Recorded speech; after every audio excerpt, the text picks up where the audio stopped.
one of the greatest things about retiring was that I got to become a master gardener. So I love being able to import research-based horticultural knowledge to fellow gardeners, and so that's what we're here to do today. But before we get on that, there's a very critical problem starting in Lake County. It's already in Ohio, and I want to spend a little bit of time talking about that so that you are aware of what the problem is and how to deal with it. So, who has heard of the spotted lanternfly? Yay! Perfect. Half of you don't have to even pay attention if you don't want to. The other half, please do pay attention. It is a new invasive insect. It came again from the eastern countries. It was first seen in PA in 2014. That's 10 years ago. It's had a chance to really dig in. It's now in at least 11 states, and it is now, since 2020, in Ohio. It's now being detected in Lake County, and that is critical. One of the things as homeowners and members of the public that you should be aware of is when they feed, they produce honeydew. Honeydew is a very sticky substance, and it attracts stinging insects. So if you've got these beasts in your neighborhood, you're going to have an influx of not just them, but some pretty nasty suckers, so beware. By the way, that's what it looks like when it's showing off, if you will. So you can see the spots. Those colors tell predators, don't eat me because I'm poisonous. This is what you're going to be looking for, and I have the times of the year that they would be around. The egg masses look like a kind of a sludgy deposit, and you can find it not just on trees, but on any solid surface. They're known to create these egg masses on the sides of garbage cans and telephone poles and anything that they can get it to stick to. That's in September through May. May through July, you'll see some of these what are called instars. They don't have the white, they don't have the red. They're sort of blue, black, white spotted.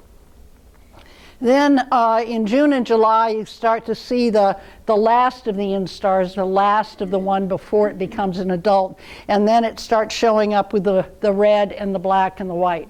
They're very distinctive, you can't miss them. And this is one of them closed up, so it's not showing off the red, but it is discernible, you can tell it. And they're big. They are big suckers. They're a good inch. So it's not like you're trying to find them. They're going to hit you in the eye when they're around. As a matter of fact, my daughter and I were downtown Cleveland. We had just gone out to dinner, out to lunch, going to the theater, and it was rainy. We thought it was going to rain, so she had her umbrella with her. And all of a sudden I heard this pow, pow, pow, pow, pow. And I turned around, and here she is stabbing one next to a window. She didn't think it was dead enough. She got it onto the ground and then stomped on it. So they're out there, and they are that close. So, but you do have to take care of them when you see them. What crops are impacted? We don't know the full extent of that, but we do know that grape, nursery products, hops, apples, and maples, and those are all very big companies or businesses in Lake County. They are all prey to this particular beastie. It loves to feed on something called the tree of life. Anybody know what I mean by the tree of life? Tree of heaven, sorry, whoopsie. So the tree of heaven, it's the tree that grew in Brooklyn, and the reason for that is it just grows real fast, real tall, and these beasties love to have it as a host plant before they go off to take on the ones that they really want to destroy. If you detect it, take a picture, report it, and then kill it. Where do you report it? Aha! There you should ask. So, son of a gun. Yes, you can call, you can email, and you can go online. Okay? So it's a very, very big deal. Our educator says we'll probably have a brooding population in Lake County within 2 years. So the more we can get rid of them, the better. Now, I also have heard that in Pennsylvania, in some parts of Pennsylvania, they're so prevalent. Yeah, I see Robin nodding because she saw them. They're all over all over the parking lot. You couldn't escape stepping on them. So we're trying to avoid that. So, yes. Do you know what do they do to kill them? Stomp on them. But I mean the authority. Oh, the authorities. They have some chemicals that might work, and they're still trying to figure out the most effective way. One of the nice things about it, since those tree of heavens are so darned invasive, they feed so prevalently on them that they're killing off the tree of heaven. So that's good because it gets rid of the tree of heaven, and it also gets rid of a host for it to feed on. But they are working on ways in which to deal with it. And in some areas they're so prevalent, they're not accepting reports anymore, but that's not the case in Lake County. So if you see one, report it, please. Yes? They're in Geauga County. They're throughout Cuyahoga County. Yeah, they are. They're throughout Cuyahoga County, and that's right next door, folks. You know, I found one in Geauga County. And they're also in Geauga. I mean, they are in Lake County. It's just that they're spotty. But when you get that many spotty populations, within 2 years, we're going to have a breeding population. So it is a problem, and we really do need everybody to be vigilant and get rid of them whenever. Yes? What do they do to the trees? They, Like the ash trees or the board? yeah, they're not just, they don't do what the emerald ash borer did, which would devour the entire phloem, which is the food source.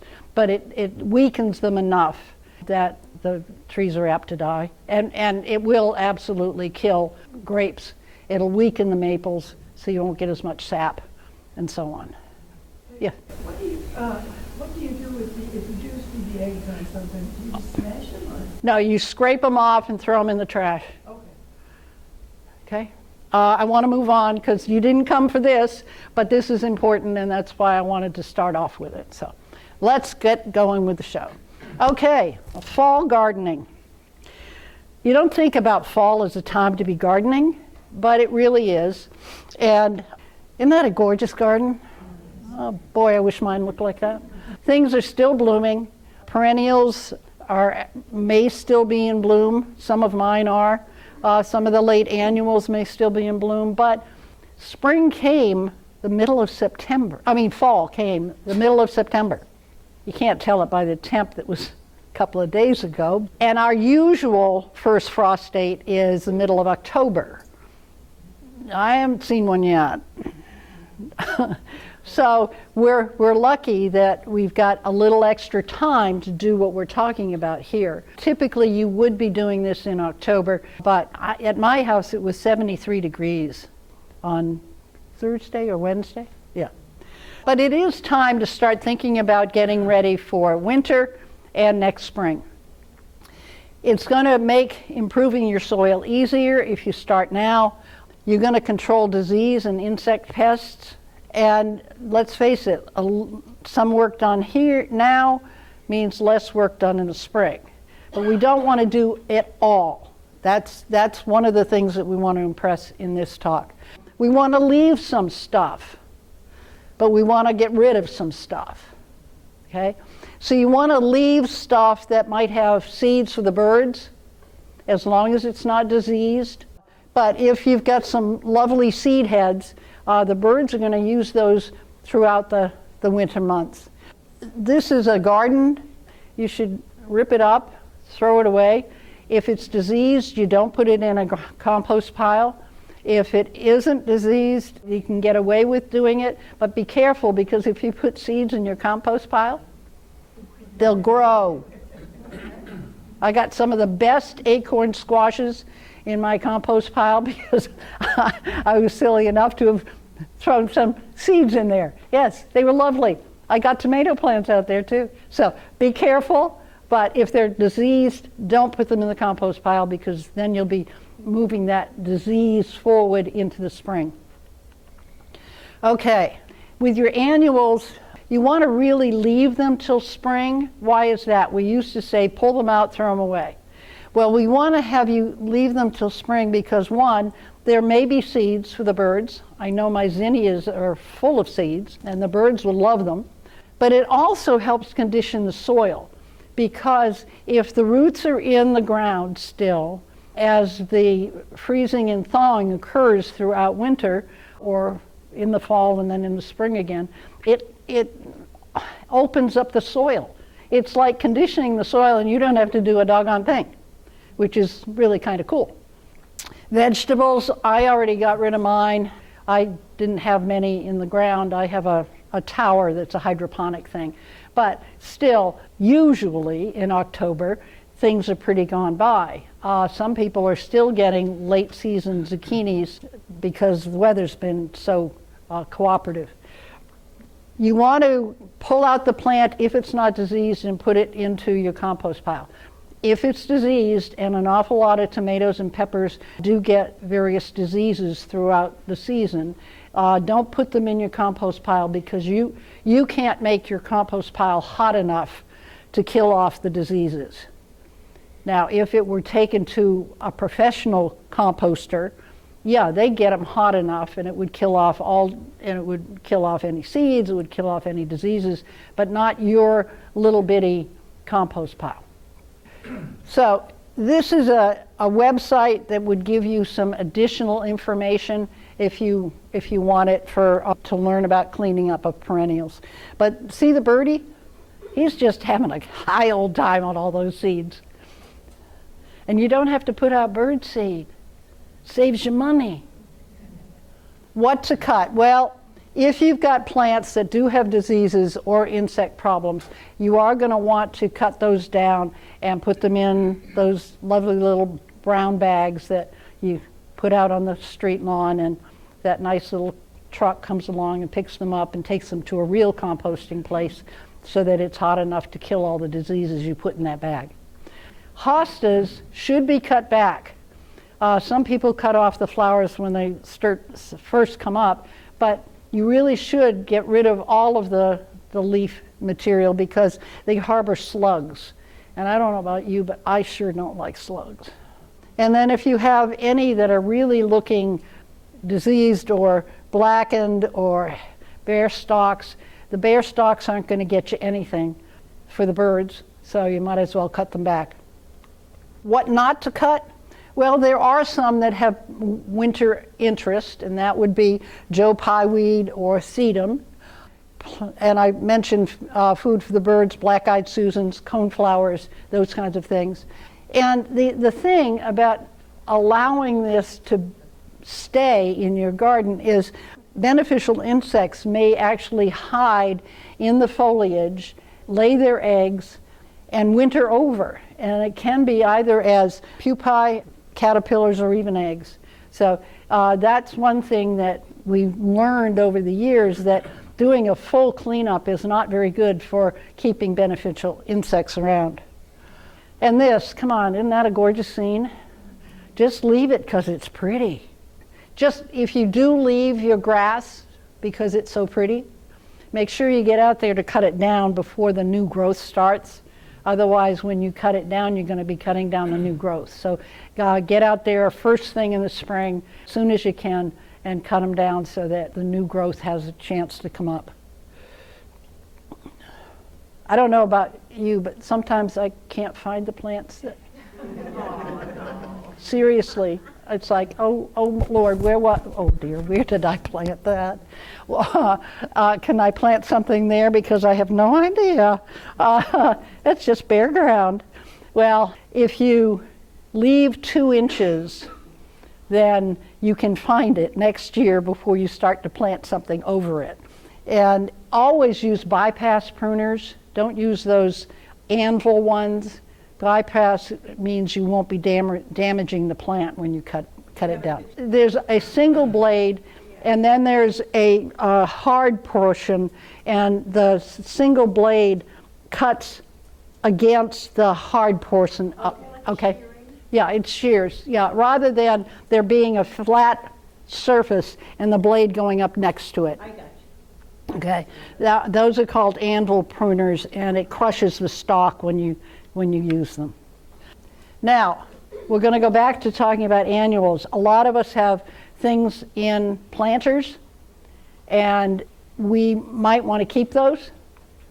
And so what you want to make sure is that if you do want to keep them, that you bring them in before the first freeze, because if the freeze comes, this is a small container, and it could literally freeze overnight. And so you want to bring them in before that first freeze. When it's going to be this year is anybody's guess. Okay. We've already had? Okay. Okay. Yeah. Yeah. Not in Lake County, especially not up near the lake. Yeah. The other thing is, if you've got special or hard to find annuals and you don't want to just move them in, you can take clippings and you can propagate them and have them start new again next year. Because, come on, isn't that beautiful to have an outdoor plant inside for the winter? Yeah. Now, you want to make sure you clean up all your pots, and so that when you want to plant them up next year, they're all clean and ready to go. You don't have to take that extra step. You're going to wash them with a mild soap solution, and then if you're afraid of diseases, you can soak them for a little bit in a 9-to-1 ratio of bleach to water. The 1 is the bleach, the 9 is the water, not the other way around. Yes. How long do you leave them in the bleach solution? Oh, not very long. I do 15 minutes. Oh, okay, not just a dip. No, you really want to make sure it has a chance to, especially with porous plant, because if they're porous, just rinsing them isn't going to do it, because the disease could have been absorbed into the pot. Dead and dying plants, they go in a compost pile. If you haven't got one, you probably should start one, because they're fun to have, and they really are good for mulching, for feeding your plants, for all sorts of things. You can even use it as potting soil. So yeah, if you want to cut the greenery off your bulbs, but you will have wanted to have them die back, because the bulbs want to absorb all the energy from the plant. In the spring, it's really inadvisable when your daffodils are all done to just cut them back, because they really need to absorb the energy from the greenery above in order to be able to rebloom as beautifully next year as they did this year. So if you don't like the mess, then you can tie them up, or you can kind of curl them around so they're behind everything else, but leave them until they're pretty brown, and then cut them off so that they do get that energy back. If you put leaves in your compost pile, mulch them first, cut them up some way.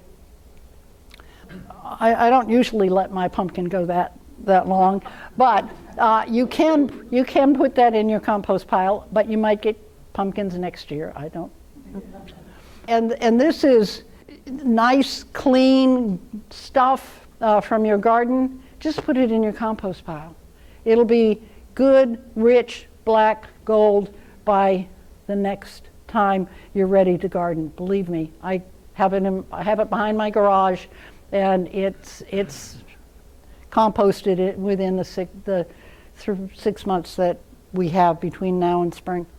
This is composting, just so you have an idea. We want to have a ratio of the woody stuff to the green stuff, because this is nitrogen down here, and this is carbon up here. And we need a 30-to-1 ratio of carbon to to nitrogen so that we get good stuff. Actually, that's kind of the chemistry behind it. But if you don't really want to try and figure it out, just do a 50-50 mix of brown and green, and you'll end up being, you'll get about the ratio you need. I don't even pay any attention to it. I just keep throwing my kitchen scraps out onto my, and when I have leaves, I put them in, and it works. Mother Nature's wonderful. They don't follow a recipe. How often do you turn it? With mine, I don't turn it very often. It really does just start to disintegrate because of this. So no, I'm lazy. But if you really want to get fancy but cheap, get yourself a plastic garbage can, punch holes in it, bottom, sides, top, but it has to be a locking one, so it locks, okay? And you put your stuff in there, and then when you have one of those days and you want to kick something, you dump this thing on the ground, and you kick it and roll it around, kick it and roll it around, and then set it back up again. And in a couple of months, you've got good old wonderful compost. Mine finally died. I kicked it too hard, I guess. You kicked it too much. Yeah, I did. Okay. You kicked it to death. Yeah, but that's what good compost is going to look like. Right? Now, pruning. There's kind of two rules of thumb. Okay, your flowering tree has stopped flowering, and it's the end of spring. You're not into fall yet.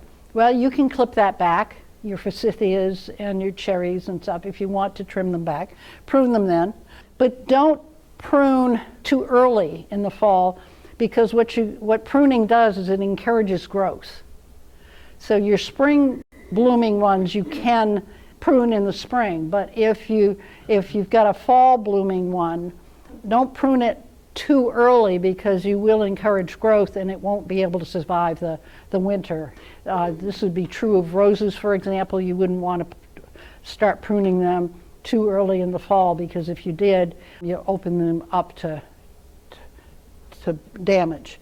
Now you can use windbreakers, anything to protect your plants. If you've got small evergreens or even big evergreens, and we get a really, really, really heavy snow that's full of moisture, that can damage the tender plants. So what you really want to do is go out there and shake some of this snow off so that it doesn't damage them.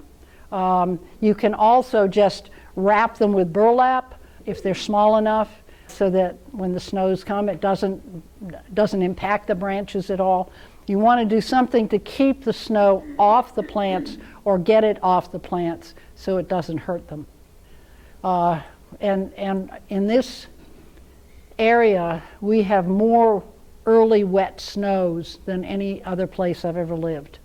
I remember taking my dog for a walk one winter several years ago, and I could hear the trees just cracking under the weight of the heavy, slushy snow.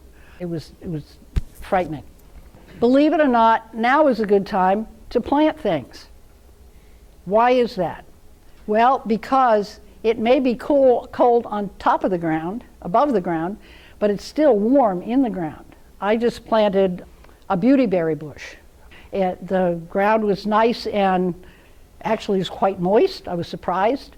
But what it will allow that plant to do is to get those roots out into the soil and get strengthened by being around and in the ground, even though they're dormant above, because the tree can be dormant above and the roots are still going to be doing their thing underneath. But it does allow it to establish its root system.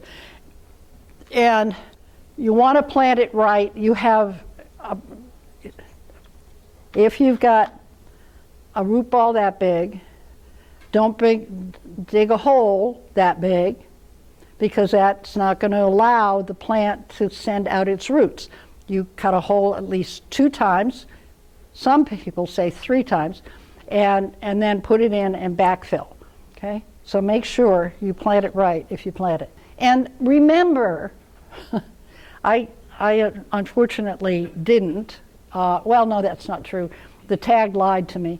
Make sure you know how big it's going to get when you put it in the ground, because I planted an Itea that I thought was only going to grow to be 5 to 8 feet tall, and that it was only going to be 5 feet wide.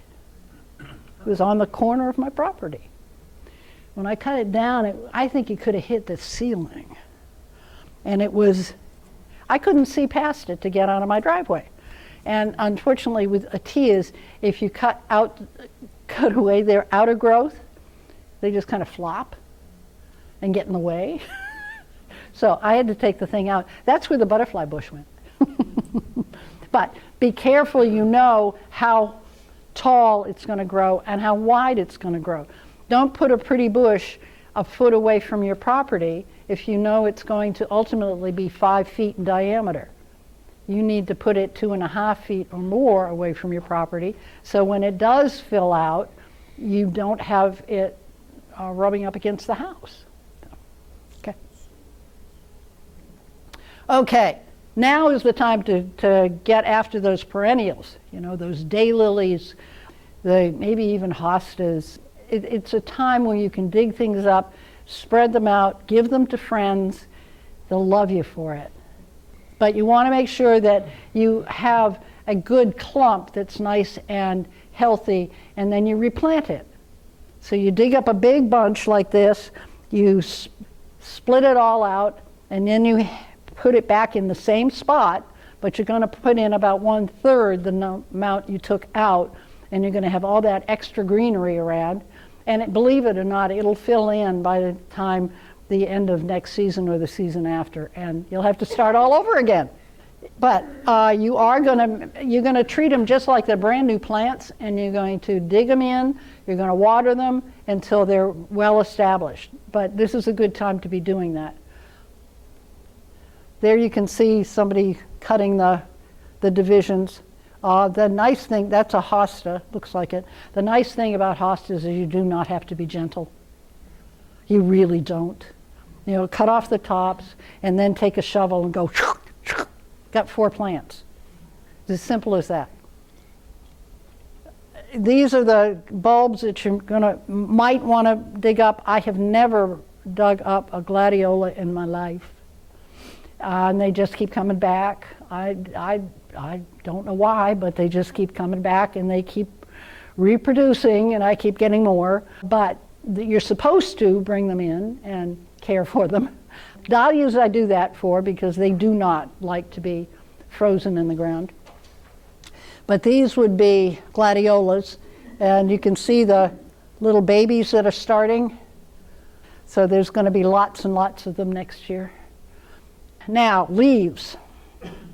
We used to be fanatical about getting all those blasted leaves off our lawns, you know, and getting rid of them and putting them out in a bag on your tree lawn. Well, we don't want to do that anymore because we want to have places for the wee beasties to live and overwinter. And so, but you don't want to leave them on the lawn, because if you leave them on the lawn, then that's going to keep the lawn from growing because the sun isn't going to get to it. So you can leave some on the lawn, because if you've mulched them in with your lawnmower, then that's going to be good fertilizer for the lawn, just as long as it's not covering the lawn completely. But you've mulched them up, and so now they're going down past the blades of grass down to the ground, and they're going to compost. Literally, they're composting themselves in situ. And that's good for the lawn.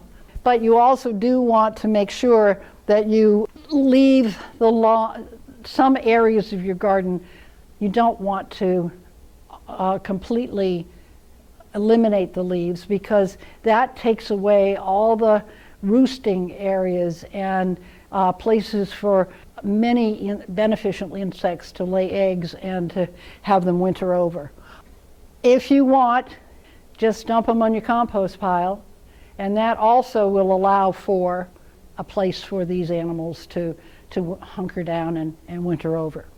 But just remember that a lot of animals, butterflies, salamanders, chipmunks, box turtles, toads, shrews, earthworms, and others are all loving your leaf mulch. All right, reasons for mulching: we want to prevent weed growth, we want to conserve moisture, we're going to stabilize the soil temperatures, and we're going to reduce the heaving of small plants. Remember, I said you're leaving your annuals in the ground, and they're going to heave a little bit, but if you mulch, they're not going to heave quite as much. In other words, they're not going to throw themselves out of the ground. And some plants, if they're small enough, can actually throw themselves out of the ground. At my house, it's the squirrels who throw it out of the ground. I don't know if they're still around. I haven't seen a single one, but their damage is apparent. I've seen one chipmunk in my yard, and I know there's more because of what they've done. And it's going to add organic matter. Mulch is nothing more than pre-compost. Let's face it. Have you ever stored a bag of mulch in your garage because you didn't need it, and then you opened it up and it's got all that white stuff in it? Yeah, well, it just started to compost, that's all. It's still good, but it's composting. Okay, and it does reduce erosion if you have that problem. Okay, you'll notice that is not volcano mulched. Oh, thank you. Thank you. We do not want volcano mulching. It is, what happens is, if you have the mulch up against the side of your tree, then you're going to have little rabbits and chippies and moles and voles and they're crawling in there and then chewing the bark on your tree. And if they get to go all the way around, that's called girdling your tree, and it's dead. So don't allow space around the tree trunk. When to mulch, how to mulch, what kind of mulch? Well, you mulch after the ground freezes.